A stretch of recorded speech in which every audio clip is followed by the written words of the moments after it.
this is no surprise to you, I'm assuming, that Well, this happened. it's only going to get worse. So, I think it's somewhat ironic that yesterday, there was a Commerce subcommittee meeting on the legislation for data breaches and notifications. But I just think a company like Anthem and many other companies fail to spend enough money to upgrade, their systems, their security, their firewalls. So there are things that they could do to prevent this from happening. I don't know for sure yet, but we do know that the hackers were able to gain access to their servers. So, when was the last time that they upgraded anything in terms of their IT security? Who does this affect? We don't know if anyone in New Jersey was actually affected because Anthem, from what we're trying to find out, Anthem has not told us. They're not saying how many people are where. Exactly, but people in New Jersey could be affected because there are affiliate companies through Anthem that are also, now been exposed, and that's about 67 million people.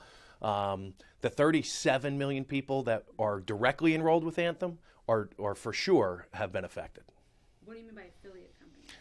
Affiliate companies, third-party vendors that work with Anthem, doctors, hospital networks, things like that. So, what do we need?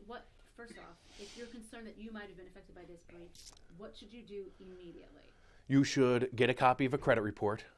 Take a look at it. Obviously, look for any red flags, accounts that don't belong to you, addresses, recently added addresses that you have never lived at. So one of the things that the identity thieves do is they try to establish a completely new identity, and they'll use a different name, a different address, but they're going to use your social security number.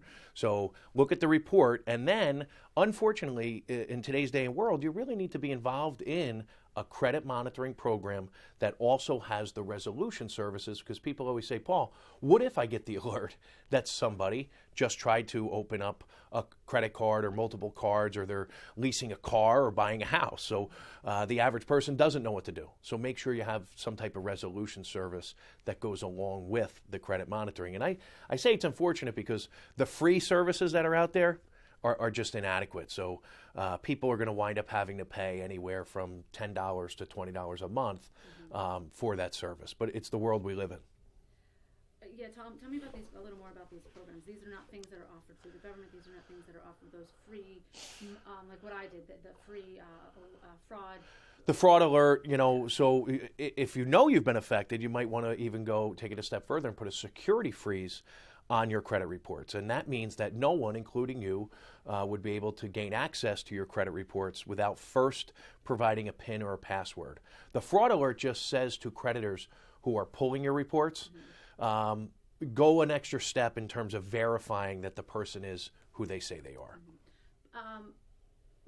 How would a credit report help me?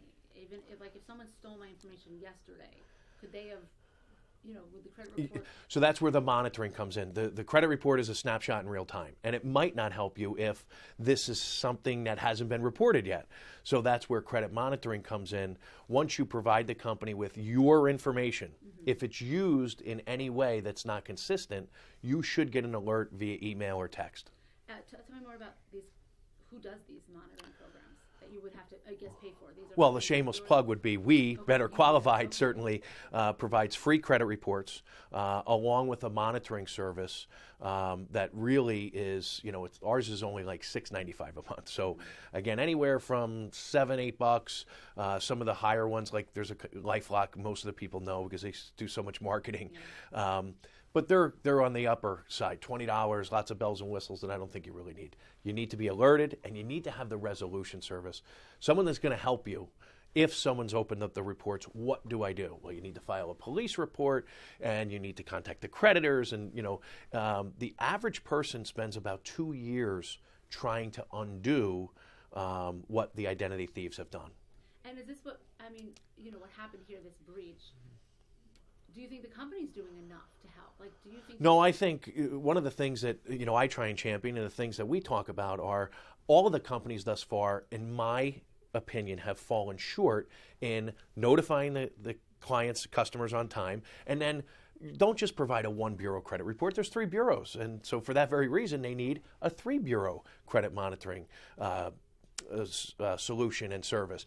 And how about letting them know they stole your email, Marcy? So be on the lookout for phishing emails that look like they're going to come from Anthem. And we know from Target and Neiman Marcus and Chase that the identity thieves emailed their clients, and people gave even more of their personal information because they weren't made aware that these phishing emails are going to come. They have your phone number.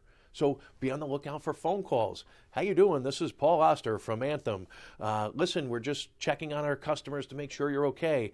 Can you please verify with us your social security number, bank account information? It goes on and on. And people are in panic mode. Maybe they're rushing to work. They got a kid crying. And all of a sudden they give this information. And then it really becomes a bad situation. Okay.